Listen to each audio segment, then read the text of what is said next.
how to make a stuffed animal looks real video YouTube.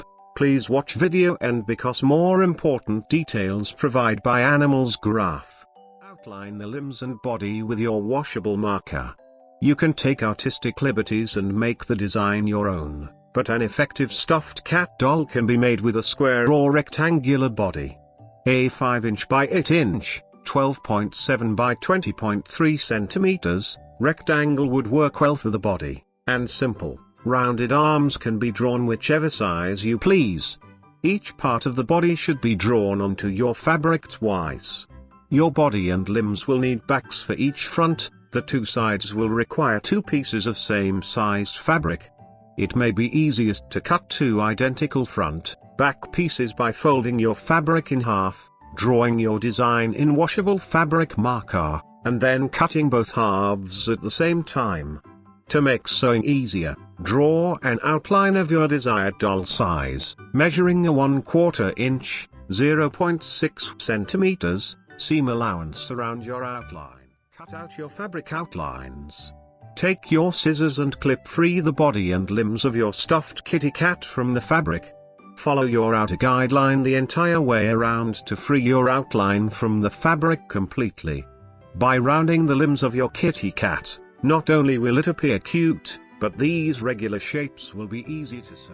Pin and sew your fabric outlines together.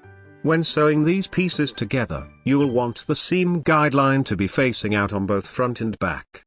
Then you can pin these front and back pieces into place to make them more manageable.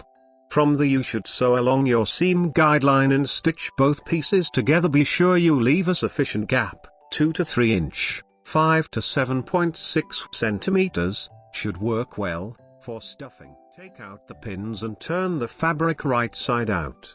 Use care when taking your pins from the fabric so that you don't prick yourself, and be sure you put your pins in a safe container to prevent spills.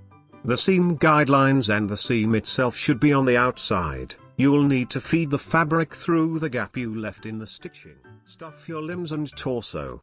Push your filling gently through the gap in your stitching until each part is acceptably full to your preferences. Looser limbs can give your finished animal more flexibility, while a gill stuffed doll will be more soft and plush. Seal the stuffing gaps. The final stitch is the one most likely to come undone, so you may want to close seams off by tucking one side of the fabric inward and sewing it along with your stitching. A ladder stitch can give a polished, professional look to the ending seam of your stuffed animal. Attach limbs to the torso, and the torso to the head. You may want to mark the position of your limbs with your washable fabric marker before you get stitching. Then sew the body end of each limb to the body. Once the body is complete, sew the body and head together. Accent the body. Buttons on homemade stuffed toys are a cute embellishment. Your doll might look good with some flower buttons on the torso below the head. A cute and cheap skirt can be made by sewing a band of lace in a circle around your cat's hips. Give your homemade gift to a worthy recipient. Before you do, though, you may want to clip any loose threads or imprecise edges with your scissors. You can make clothes for your stuffed cat, draw a snazzy outfit on it with a washer-safe marker, or even pin a ribbon atop its cute kitten head.